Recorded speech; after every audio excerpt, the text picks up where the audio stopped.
Hello, my name is Laura Estrada. My group and I did our research on Dr. Anne Kensing. Um, Her education, she has a PhD in Energy and Resources that she received at the University of California, Berkeley in 1994. Her master's in physics, which she received that at the University of California, Berkeley as well, and her bachelor's in physics that she received at the University of Illinois, Urbana in 1986. At Arizona State University, her professional experience is she is a chief research strategist for the Julie Ann Wrigley Global Institute of Sustainability. She's on the steering committee, Leadership Academy, as well as a professor for the School of Life Sciences. She has received many awards, being recognized for the special recognition of Professor of the Year, ASU's Sun Devil Family Association in 2013. She was elected Fellow of the American Association for the Advancement of Science in 2007, the Arizona State University Faculty Exemplar in 2004, the Aldo Leopold Leadership Fellowship, Ecological Society of America in 2000, and lastly, the first Roger Revel Fellow of Global Stewardship, American Association for the Advancement of Science in September 1998. Some of her research interests include focusing her focal point for her research is, her research is largely on conservation development, interactions, the resilience of natural resource systems, and on the ecosystem services. Currently, she is working on the resilience of prehistoric landscapes in the American Southwest, and she's modeling anthropogenic effects in the spread of diseases. For this study, we did the effect of human socioeconomic status and cultural characteristics on urban patterns of biodiversity.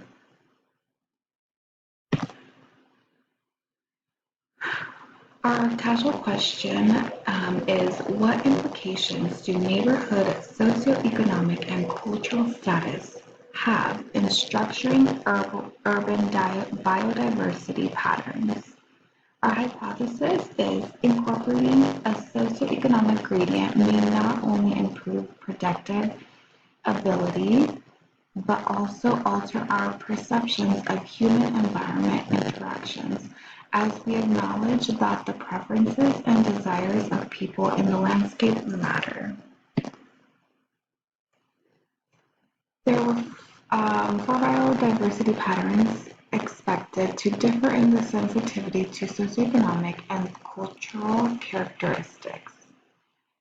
The perennial plant diversity in parks, so the decision driven by efficiency, aesthetics, then by the status of different served groups. Plant diversity in parks is not expected to vary with socioeconomic or cultural characteristics. Perennial plant diversity in neighborhoods, household landscaping choices. Plant diversity in neighborhoods is expected to vary significantly with socioeconomic or cultural characteristics. And then the bird diversity in parks and neighborhoods. Bird diversity in neighborhoods is expected to be more sensitive to socioeconomic and cultural characteristics than bird diversity in parks. But the mobility of birds between parks and their neighborhoods is expected to make this difference small. A little background information is the gradient approach, the regular pattern of biodiversity relative to gradients of land use, distance from urban center or human population density. It captures the way in which their activities will influence patterns of biodiversity within the urban matrix.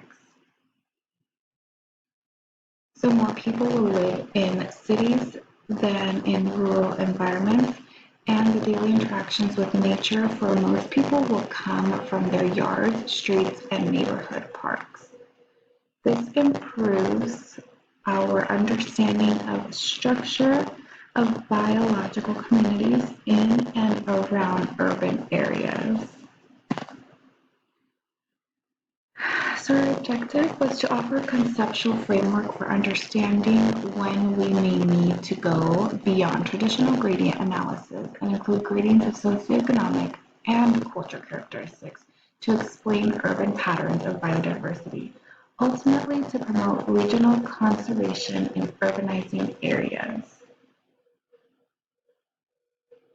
Some of the methods used for this experiment was site selection. So this categorizes neighborhood parks by high, medium, and lower income areas. The socioeconomic classification used U.S. Census from 2000 to classify social, economic, and ethnic variables.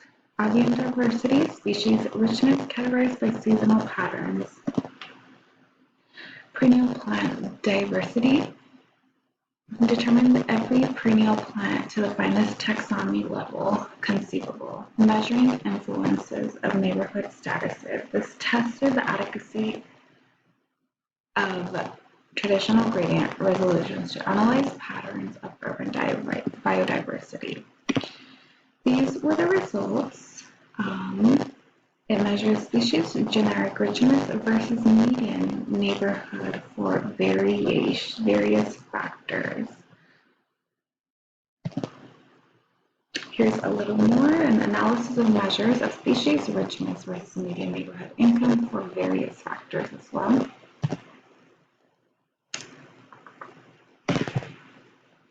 Discussion and conclusion,